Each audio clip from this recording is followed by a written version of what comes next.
दोस्तों सुप्रभात। आज आपके समक्ष हम जो प्रसाद की आगे की काव्य रचना है उसको लेकर के हम उपस्थित हुए हैं। इससे पहले वाला मैंने आपको पढ़ा दिया है। जो हमारे पंत हैं सुमित्रानंदन पंत, प्रसाद प्रसाद पंत, महादेवी वर्मा और निराला, ये हमारे चार क्या हैं, छायावाद के स्तंभ हैं। और पंत की जो काव्य रचनाएं हैं वह हैं युगांत, युगवाणी, गुंजन, पल्लव। और इसके बाद इनको लोकायतन पर ज्ञानपीठ पुरस्कार मिला था और कला और बूढ़ा चांद पर साहित्य अकादमी पुरस्कार भी मिला हुआ है पंत को। और पंत हमारे प्रकृति के सुकुमार कवि माने जाते हैं। जो भी कठिन शब्द है मैंने यहाँ नोट कर दिया है, इसको आप देखिएगा। चंचल अंचल सा नीलांबर, नीलांबर में कर्मधारय समास है। नोट करिएगा कौन सा समास है, कर्मधारय। नीला है अंबर, कर्मधारय, ठीक है। यहाँ पर इसमें कर्मधारय समास है। चंचल अंचल सा नीलांबर, साड़ी की सिकुड़न से जिस पर सस की रेशमी विभा से भर। वर्तुल माने होता है टेढ़ी, सत्वर माने होता है तेज, सिकता माने होता है रेतीली, और सस्मित माने होता है मुस्कान से युक्त। यहाँ पर प्रसाद पंत ने प्रातः काल का सुंदर और सजीव वर्णन किया है। दोस्तों क्या कह रहे हैं कि चंचल अंचल सा नीलांबर, बुक सामने रखिएगा हमने भी, अर्थात तारों से भरी, तारों से भरी आकाश की जो तारों से भरी हुई परछाई जब उस गंगा की सुंदर धारा में पड़ती है।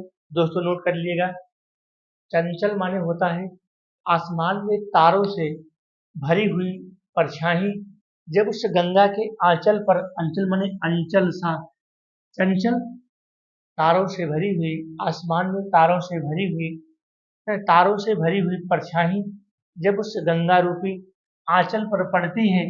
नीलांबर अर्थात नीले आसमान में तारों से, नीले आसमान में तारों से गंगा की सुंदर आभा पर जब उसकी परछाई उस अंचल पर पड़ती है तो क्या होती है, साड़ी की सिकुड़न से जिस पर सस की रेशमी विभा से भर, अर्थात सस माने चंद्रमा होता है, तो चंद्रमा की सुंदर विभा से, चंद्रमा की सुंदर कांति से, चंद्रमा की सुंदर विभा से, चंद्रमा की सुंदर कांति से क्या हो जाता है, सारी चीजें अपने आप उसके साड़ी में, वो जो नायिका रूपी तपस्विनी है, वो जो नायिका रूपी तपस्विनी है उसकी साड़ी में सिलवटें पड़ जाती हैं। और सिमटी है वर्तुल मृदुल लहर, और जो बिल्कुल टेढ़ाकार, बिल्कुल सिमटी है वर्तुल माने होता टेढ़ा, और बिल्कुल सुंदर और मृदुल टेढ़ी टेढ़ी सिलवटें उसकी साड़ी में पड़ जाती हैं। अगला हमारी लाइन है, चांदनी रात का प्रथम पहर। जो सुंदर प्रातः काल का यहाँ पर पंत ने सजीव वर्णन किया है। 4 से 4:30 बजे का टाइम है, गर्मी का मौसम है, चांदनी रात बिल्कुल क्या है, खिली हुई है, रात्रि का प्रथम पहर है, ठीक है, रात्रि का प्रथम पहर है।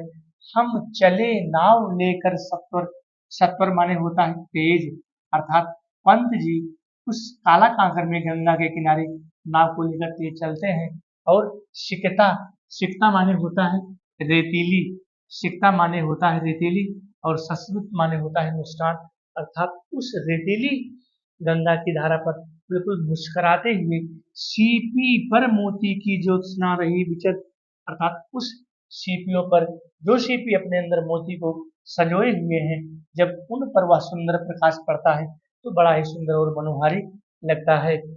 लो पाले चढ़ी उठा लंगर, अर्थात जब नाव उस तेजी की ओर बढ़ती है, लहरों लहरों की तरफ वह नाव, अर्थात जो उसका लंगर है ना, लंगर नाव, जब नाव उस लहरों की तरफ तेजी से बढ़ती है तो होता क्या है, मृदु मंद मंद मंथर मंथर लघु तरण, तरण माने होता है नाव, और वह नाव बिल्कुल हंसने की तरह सुंदर और सुशोभित दिखाई पड़ती है।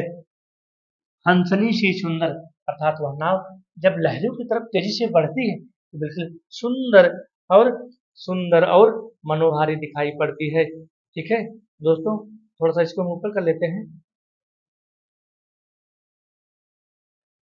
यहाँ तक हो ही गया है, ठीक है। तेरे रही खोल पालों के पर निश्चल जल के सुचि दर्पण पर बिंबित हो रजत पुलिन प्रसर। पुलिन माने होता है पुलिन पुलिन माने होता है स्विमिंग, पुलिन माने होता है किनारा, पुलिन माने किनारा। यहाँ नोट करना, नोट क्या है पुलिन माने किनारा।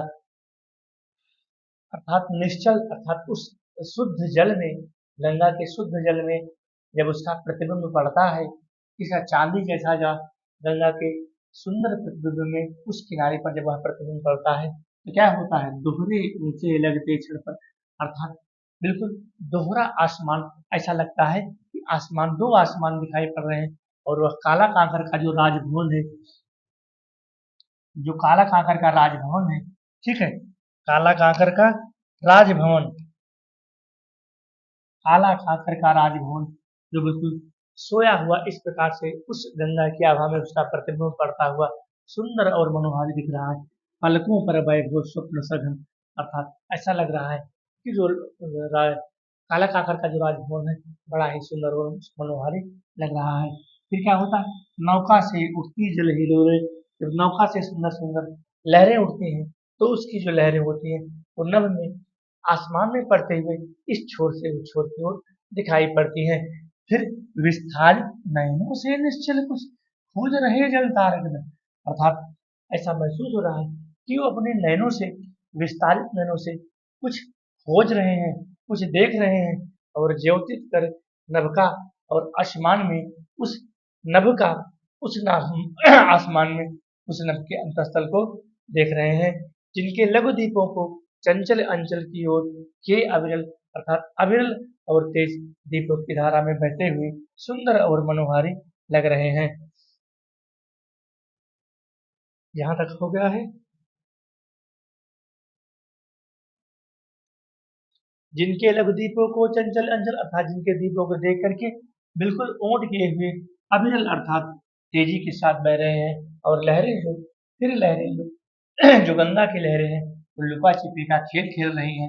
सामने शुक्र की छवि झलमल, और सामने शुक्र जो नक्षत्र होता है उसकी झिलमल छवि दिखाई पड़ती है, और पड़ती परी सी जल में कूद, और उस किनारे पर पड़ती हुई बिल्कुल रूप की बात, कचों की बात, कच माने होता है बाल, बालों की बात बिल्कुल सुंदर और मनोहारी दिखाई पड़ रही है।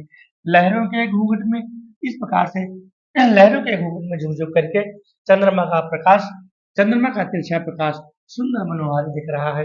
दिखलाता मुग्धा चारू ओर पर, और उसका रूप और सौंदर्य बड़ा ही सुंदर मनोहर दिख रहा है।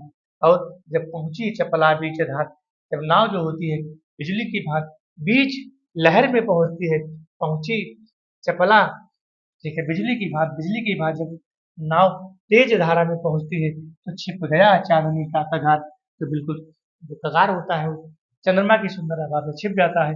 और दो बाहों से दूर स्थित है, दो बाहों से दूर स्थित धारा का किसके कोमल शरीर, और सुंदर धारा का किसको कोमल को धारण किया हुआ है, और आलिंगन करने को अधिक इस प्रकार से वह जो गंगा की धारा को आलिंगन करने के लिए अपने आप में बिल्कुल खुल मिल रहा है।